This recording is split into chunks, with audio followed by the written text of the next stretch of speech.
आपके सामने यहाँ पे जो टेबल दिया गया है उसमें मुख्तलिफ अंग्रेज़ी हुर्फ लिखे गए हैं।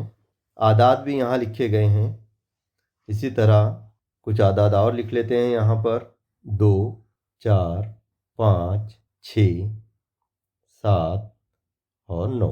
अब हम इसे समझेंगे। देखिए, सिमेट्री लाइन जो है उन्होंने इन हुर्फों की दो मसावी हिस्सों में तकसीम करना चाहिए और दोनों हिस्से एक दूसरे पर मुंतबक होना चाहिए।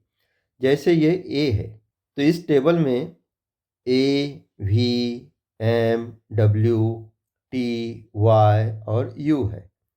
इन तमाम पर हम वर्टिकल सिमेट्री लाइन खींच सकते हैं। वर्टिकल बोले तो उमूदी खड़ी लाइन, तो उमूदी लाइन को वर्टिकल लाइन कहा जाता है। तो हम वर्टिकल लाइन इस पर खींच सकते हैं। तो आइए देखिए किस तरह खींचेंगे हम। ए के इस तरह दो हिस्से हम कर सकते हैं। यहाँ से अगर ए को हम फोल्ड करेंगे तो ए का ये पॉइंट इस पॉइंट पर आ जाएगा और इसके ए के दरमियान की आधी लकीर इस लकीर पे आ जाएंगी और ए के इस साइड की पूरी लकीर इस लकीर पर आ जाएंगी।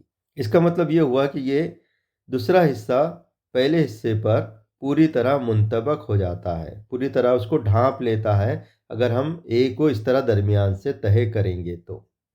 इसलिए ए इस हुर्फ में एक वर्टिकल सिमेट्री लाइन बनती है। तो इसी तरह वर्टिकल सिमेट्री लाइन के लिए चुनिंदा हुर्फ इसके अंदर लिखे गए हैं। इस तरह हम हर हुर्फ पर वर्टिकल सिमेट्री लाइन खींचेंगे। जैसे ये वी है, यहाँ वर्टिकल लाइन बनेगी। एम है, इस तरह यहाँ वर्टिकल लाइन बनेगी। डब्ल्यू में भी दरमियान में वर्टिकल लाइन बनेगी। इस तरह टी, इस तरह वर्टिकल लाइन बनेगी। इस तरह वाई में एक वर्टिकल लाइन इस तरह बनेगी और यू के भी दरमियान से एक वर्टिकल लाइन बनेगी। तो इन हुर्फों में वर्टिकल सिमेट्री लाइन इस तरह बनती है। दूसरे खाने में हम देखेंगे, यहाँ पर है हॉरिजॉन्टल सिमेट्री लाइन। हॉरिजॉन्टल यानी आड़ी लाइन के ज़रिए किसी शक्ल के या हुर्फ के हम हिस्से कर सकते हैं, उसके दरमियान में उसको तय कर सकते हैं।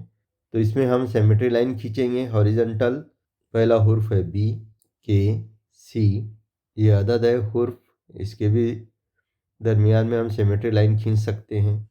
डी के दरमियान में एक सिमेट्री लाइन आएंगी, 8 के दरमियान में एक सिमेट्री लाइन आएंगी और ई के दरमियान में एक सिमेट्री लाइन आएंगी। तो सिमेट्री लाइन असल में वो तस्वुराती लाइन होती है जहाँ से हम तय करते हैं कि इसे फोल्ड करने पर ई का ये वाला हिस्सा इस हिस्से पर आ जाएगा और इस तरह आधा हिस्सा दूसरे आधे हिस्से को पूरी तरह ढांप लेगा, यानी मुंतबक हो जाएगा एक दूसरे पर।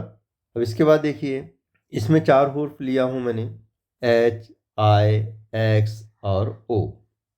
ये चारों हुर्फों में वर्टिकल और हॉरिजॉन्टल दोनों लाइन हम खींच सकते हैं। तो देखिए किस तरह खींचेंगे। एच है तो ये हॉरिजॉन्टल लाइन हो गई, इसको इस तरह फोल्ड करेंगे तो बाकी का हिस्सा दूसरे हिस्से पर आ जाएगा। इस तरह ये लाइन हम खींच सकते हैं, ये वर्टिकल लाइन हो गई।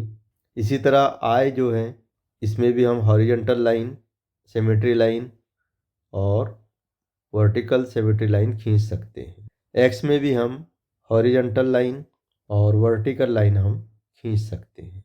यहाँ पर ओ है, यहाँ पे ख्याल रखिए ओ अक्सर जो है बैजियर शक्ल का बनाया जाता है, ओ या सिफर। तो अगर वो बैजियर शक्ल का है तो इसमें एक हॉरिजॉन्टल सिमेट्री लाइन बनेगी और एक जो है वर्टिकल लाइन बनेगी। लेकिन ओ अगर या सिफर दायरे की शक्ल में हो, पूरा दायरे नुमा बना हो, तो हमने इससे पहले देखे हैं कि दायरे में सिमेट्री लाइन कितनी होती है, बेशुमार होती है, क्योंकि इसे कहीं से भी फोल्ड करो तो आधा हिस्सा दूसरे आधे हिस्से को पूरी तरह ढांप लेता है।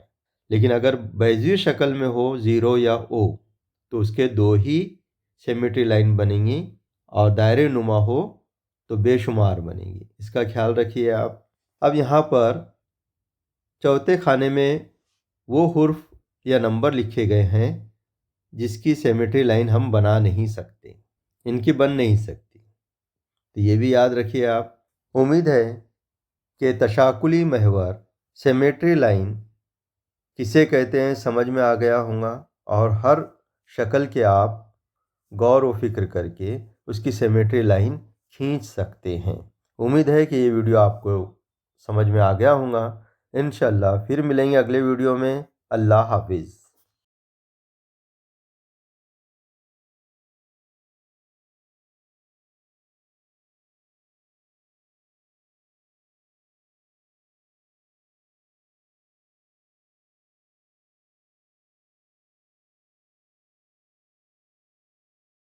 सब्सक्राइब कीजिए स्टडी 360 उर्दू को और बेल आइकॉन को दबाइए ताकि आने वाले वीडियो की आपको नोटिफिकेशन मिलती रहे।